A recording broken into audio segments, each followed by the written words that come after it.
बहुत समय पहले की बात है। एक दिन रमेश सरपंच के बगीचे में साफ सफाई का काम कर रहा होता है। पूरा दिन मेहनत करने के बाद जब वो रात को वापस आता है, आप हाथ मुंह धो लो, मैं जब तक खाना लगाती हूँ। माँ, आज आपने खाने में क्या बनाया है? आज बना है आलू गोभी। क्या माँ, जब देखो आलू गोभी।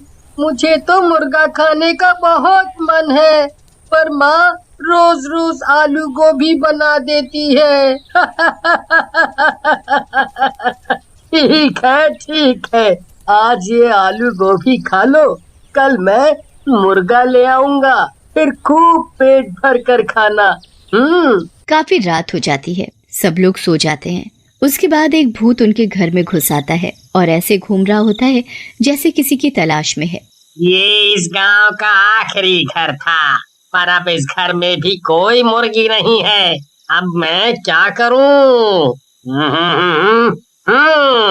मैंने गांव के सारे मुर्गे मुर्गी तो पहले ही चुरा लिए हैं, पर वो सब मिलाकर 100 ही हुए हैं। अब 101 की गिनती पूरी करने के लिए आखिरी मुर्गा कहाँ से लाऊं? भूत निराश होकर घर से वापस जाने लगता है, पर अचानक उसे एक ख्याल आता है। क्यों ना मैं अंदर सो रहे उस बच्चे को ही मुर्गा बना दूं। ऐसे मेरे पूरे 101 मुर्गों की गिनती पूरी हो जाएगी। भूत दोनों में से राहुल को गोद में उठाता है और हवा में उड़ता हुआ घर से बाहर निकल आता है। राहुल इतनी गहरी नींद में होता है कि उसे पता ही नहीं चलता कि उसे किसी भूत ने उठा लिया है। भूत उड़ता हुआ उसे एक घर में ले जाता है। उस घर में बहुत से मुर्गे मुर्गियां पिंजरों में बंद चिल्ला रहे होते हैं। उसके बाद भूत राहुल को जमीन पर लिटा देता है और उसके चारों तरफ लाल रंग का घेरा बना देता है। शैतानों के शैतान, ये है आपका नया मेहमान। भूत घेरे के चारों तरफ गोल गोल घूमने लगता है और राहुल के ऊपर जादू करने लगता है। कुछ देर बाद राहुल एक मुर्गे में बदल जाता है। राहुल अपने पैरों की तरफ देखता है, पर उसके पैर तो पंजों में बदल चुके होते हैं।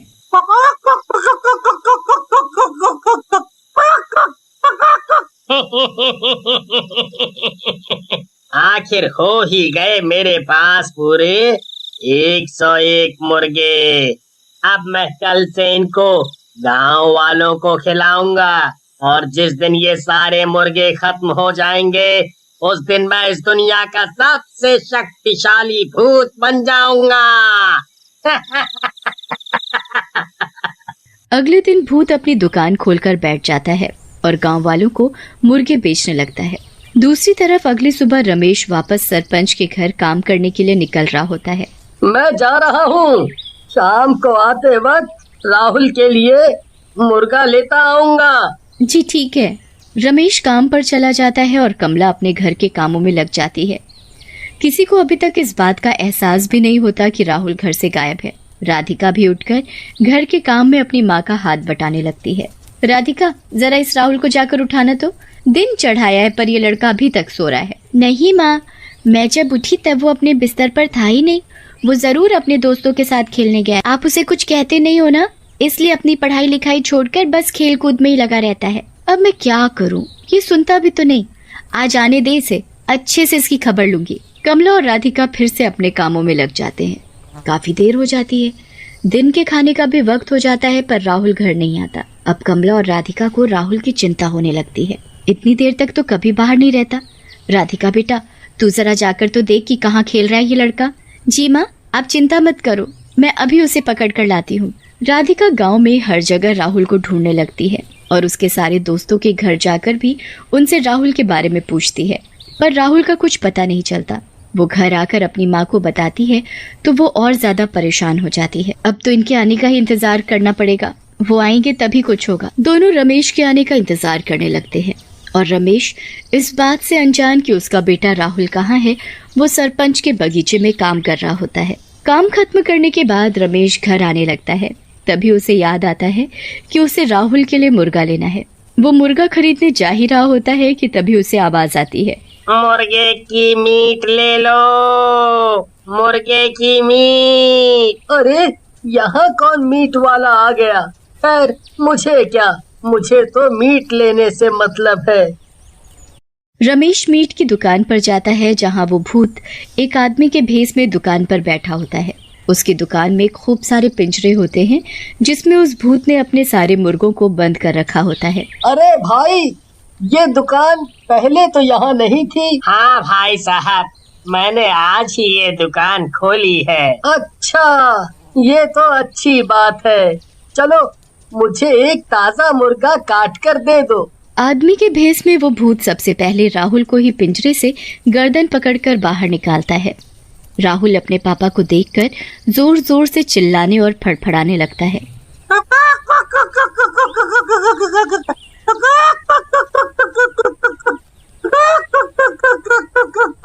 रमेश को कुछ अलग सा महसूस होता है।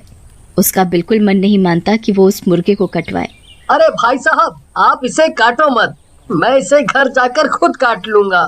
आप मुझे ये मुर्गा ऐसे ही दे दो। मैं काटूं या ये आदमी? मुझे तो इन सब मुर्गों की मीट इन गांव वालों को खिलाने से मतलब है। क्या हुआ भाई साहब, मुर्गा नहीं देना क्या? जी जरूर देना है भाई साहब।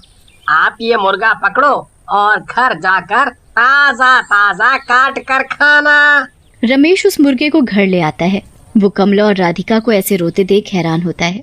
क्या हुआ तुम दोनों को, रो क्यों रहे हो? राधिका सारी बात अपने पापा को बताती है। हे भगवान, ये कैसे हो गया? राहुल ऐसे कैसे गायब हो सकता है? अभी कुछ दिनों से मैं हमारे गांव में मुर्गे मुर्गी चोरी होने की बातें सुन रहा था, पर आज तो हमारा बच्चा ही गायब हो गया।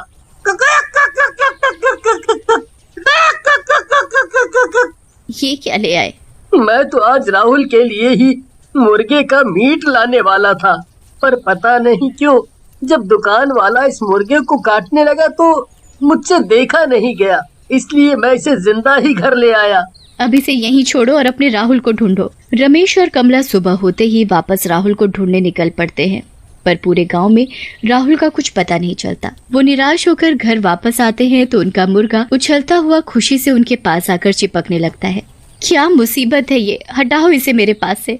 एक तो मेरा बेटा नहीं मिल रहा और ऊपर से ये मुसीबत। बहुत दिन गुजर जाते हैं पर राहुल का कुछ पता नहीं चलता।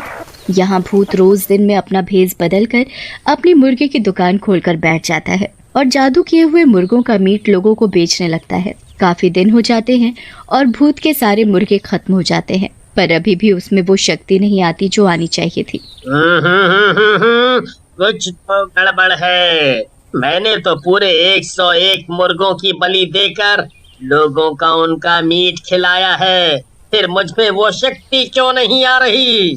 आखिर कहाँ कमी रह गई? भूत यहाँ वहाँ घूमने लगता है और उसे अचानक राहुल के बारे में याद आता है कि उसने बस उसी मुर्गे को बिना काटे बेच दिया था। कहीं वो बच्चा जिसे मैंने मुर्गा बनाया था वो अभी तक जिंदा तो नहीं? कहीं ऐसा तो नहीं कि उस आदमी ने उसे मारा ही ना हो? आज अमावस की रात है। मुझे उस मुर्गे को रात 12 बजे से पहले ढूंढना होगा, वरना वो अपने असली रूप में आ जाएगा और मेरी सारी मेहनत बर्बाद हो जाएगी। भूत उस मुर्गे को ढूंढने निकल पड़ता है, पर वो मुर्गा तो मजे से अपने ही घर में खेल रहा होता है। अब तो रमेश, कमला और राधिका सब उस मुर्गे को प्यार करने लगे थे। भूत सारे गांव में ढूंढने के बाद आखिरकार रमेश के घर पहुंच जाता है और मुर्गे को देखकर बड़ा खुश होता है। भूत घर में घुसकर मुर्गे को दबोच लेता है। वो बुरी तरह फड़फड़ाने और चिल्लाने लगता है। मुर्गे की आवाज सुनकर सब बाहर आ जाते हैं और भूत को देखकर घबरा जाते हैं। तूने इस मुर्गे को क्यों नहीं मारा? तेरी वजह से मेरी सारी मेहनत बर्बाद होने वाली थी। इस मुर्गे को छोड़ दो, ये हमारा है। कभी नहीं, कभी नहीं। भूत मुर्गे को लेकर भाग ही रहा होता है, तभी मुर्गा उसके हाथ से निकलकर भाग जाता है। भूत उस मुर्गे के पीछे पीछे भागने लगता है। मुर्गा कभी पलंग के नीचे घुस जाता है। भूत उस मुर्गे को पकड़ने के लिए पूरे घर में भागने लगता है। इतने में 12 बज जाते हैं और वो मुर्गा अचानक राहुल बन जाता है। राहुल को देखकर सब लोग खुशी से पागल हो जाते हैं। वो भूत वहाँ से गायब हो जाता है। उसके बाद राहुल सारी बात अपने घर वालों को बताता है और सब खुशी खुशी रहने लगते हैं।